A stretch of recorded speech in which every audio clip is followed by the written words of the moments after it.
देखो मैं ये मानता हूँ कि एमएसटी सीईटी का सिलेबस इजी होता है, एग्जाम में पूछे जाने वाले क्वेश्चंस जो होते हैं वो भी इजी होते हैं, जिन्हें सॉल्व करके हम लोग बढ़िया स्कोर कर सकते हैं। बट ये बढ़िया स्कोर करने के कैटेगरी में बहुत कम बच्चे आते हैं, बहुत ज़्यादा बच्चे इस कैटेगरी में बढ़िया स्कोर करने के कैटेगरी में नहीं आ पाते। Why? Because they lack one skill, one important skill, that is time management का स्किल।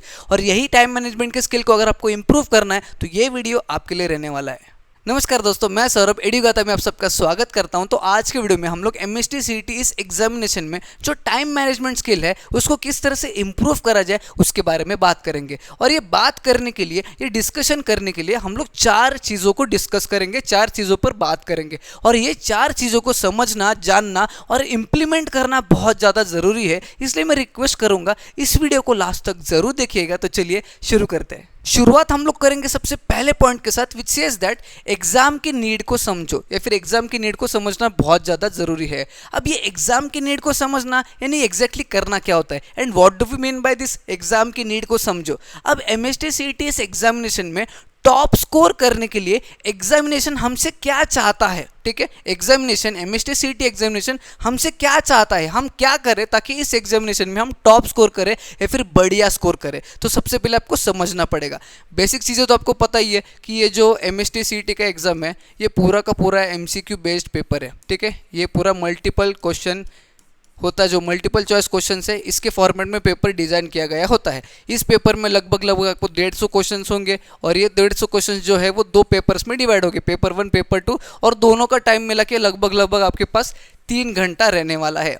और इस पेपर में किसी भी प्रकार का नेगेटिव मार्किंग नहीं रहने वाला है। तो इस पेपर में टॉप स्कोर करने के लिए या फिर बढ़िया स्कोर करने के लिए 2 इंपॉर्टेंट चीज़ें की ज़रूरत है, दैट इज़ परफेक्शन और स्पीड। ये जो भी डेटा है, इस डेटा को समझ के हमें ये पता चलता है कि इस एग्ज़ाम को क्रैक करने के लिए या फिर बढ़िया स्कोर करने के लिए या फिर टॉप स्कोर करने के लिए हमें परफेक्शन और स्पीड की ज़रूरत होती है। परफेक्शन यानी जो भी क्वेश्चन हम लोग सॉल्व कर रहे हैं, अगर हम लोग सारे 150 के 150 क्वेश्चन सॉल्व कर रहे हैं तो सारे के सारे सही होना चाहिए, या फिर 150 में से बहुत ज़्यादा क्वेश्चन या फिर ज़्यादा से ज़्यादा क्वेश्चन सही होना चाहिए। That is what we mean by perfection. और स्पीड यानी ये जो 3 घंटा दिया है, इस 3 घंटे में पूरा का पूरा पेपर खत्म हो ही जाना चाहिए। किसी भी क्वेश्चन को हमें छोड़ना नहीं है, एंड ज़्यादा से ज़्यादा क्वेश्चन में हमें तुक्के नहीं लगाने, सारे क्वेश्चन को सॉल्व करना है अपने मन से, तुक्का नहीं लगाना है। This is what we mean. और यही परफेक्शन और स्पीड की जरूरत है इस एग्जाम को क्रैक करने के लिए, इस एग्जाम में टॉप स्कोर करने के लिए, बढ़िया स्कोर करने के लिए।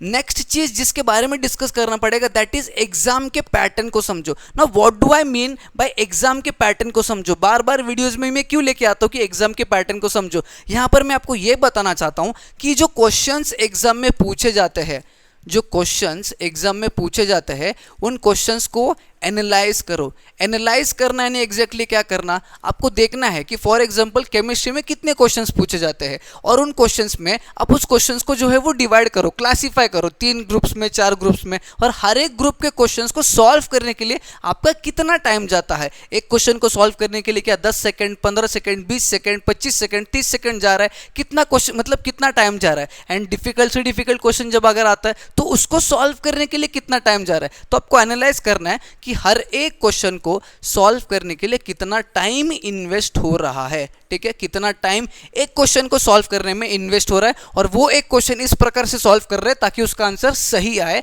और सही आंसर लाने के लिए हमारा कितना टाइम जा रहा है, ये चीज को एनालाइज करना बहुत इंपॉर्टेंट है। एनालाइज करने के लिए आप प्रीवियस ईयर पेपर के क्वेश्चंस को सॉल्व करो, पीवाईक्यूज को सॉल्व करो, सैंपल पेपर के क्वेश्चंस को सॉल्व करो, और टाइम टारगेट फाइंड आउट करो कि कितना टाइम आपको लग रहा है, कितना टाइम आपको लगना चाहिए।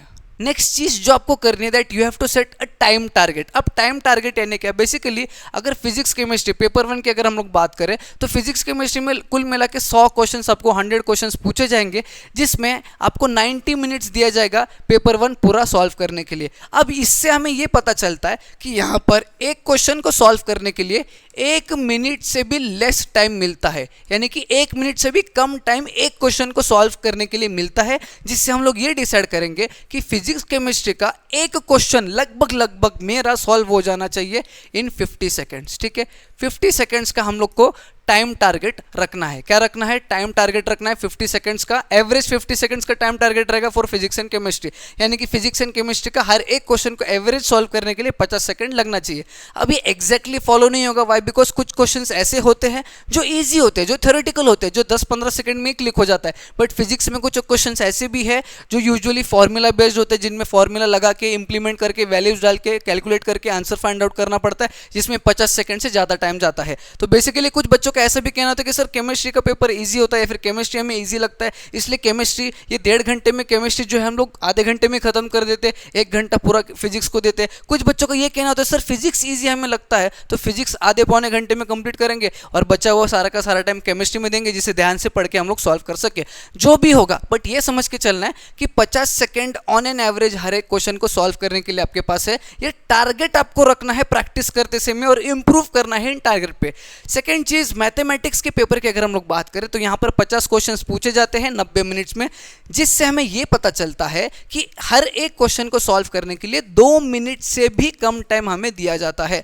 2 मिनट से भी कम टाइम में एक क्वेश्चन सॉल्व हो जाना चाहिए, जिसका मतलब हम लोग टाइम टारगेट यहां पे लग के मतलब पकड़ के चलेंगे 1.5 मिनट का, यानी कि 1.5 मिनट में हमारा एक क्वेश्चन जो है वो मैथमेटिक्स का सॉल्व हो ही जाना चाहिए। अगेन मैं ये भी एग्री करता हूं कि सर कुछ क्वेश्चंस होते हैं जिन्हें 2-3 मिनट भी लग सकते हैं, बट कुछ questions on the other hand side ये भी होते हैं जो थ्योरेटिकल होते हैं, जो बहुत जल्दी हो जाते हैं, तो वहां पे आपका टाइम कंपनसेट हो सकता है। बट प्रैक्टिस करते समय आपको ये पकड़ के चलना है कि 1.5 मिनट का time is your target for mathematics and 50 seconds का time is target for your physics and chemistry के क्वेश्चंस को सॉल्व करने के लिए। इतना समझ में आ गया? अब जो लास्ट चीज आपको करनी है that is you have to improve on your targets और you have to implement the corrections. जो टाइम टारगेट्स आपने सेट किए फिजिक्स केमिस्ट्री के लिए 50 सेकंड, मैथमेटिक्स के लिए जो है वो 1.5 मिनट, इनमें इंप्रूव करना है। किस तरह से इंप्रूव करें?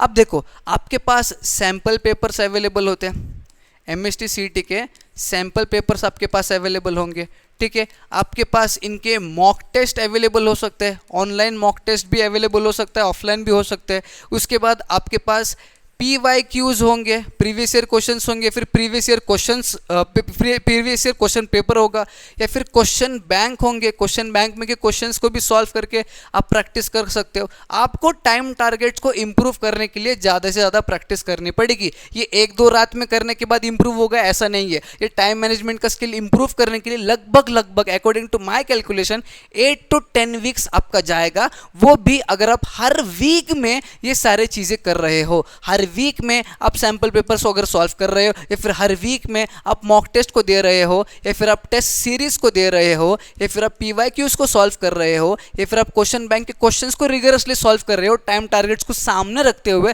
तब जाके आपका जो टाइम मैनेजमेंट का स्किल है वो इंप्रूव होने वाला है लगभग 8 से 10 वीक में, विच इज़ अराउंड 2 महीने, ठीक है। तो 2 महीने आपको देना है और 2 महीने कंसिस्टेंटली जो भी मैंने चीज़ें आपको अभी बताई है वो चीज़ें आपको करनी है, और उसके बाद आप ये फील करोगे कि MST CET ईजी लग रहा होगा, उसके क्वेश्चंस इजीली आप सॉल्व कर पा रहे होंगे, गिवन अमाउंट ऑफ टाइम में आप सारे के सारे क्वेश्चंस कंप्लीट कर पा रहे होंगे, और फाइनली आपको MST CET के मतलब MST CET के लिए आपका कॉन्फिडेंस जो है वो बढ़ता जाएगा। तो ये सारे चीज़ें बहुत इंपॉर्टेंट है आपका ये टाइम मैनेजमेंट का स्किल इंप्रूव करने के लिए, और ये वीडियो हम लोग यहीं पे समाप्त कर रहे होंगे। अगर आपको ये वीडियो इंपॉर्टेंट लगता है, हेल्पफुल लगता है, तो अपने दोस्तों को शेयर करिएगा, इस वीडियो को लाइक करके जाइएगा, नहीं हो तो चैनल को सब्सक्राइब करके जाइएगा। हम मिलेंगे न्यू वीडियो में।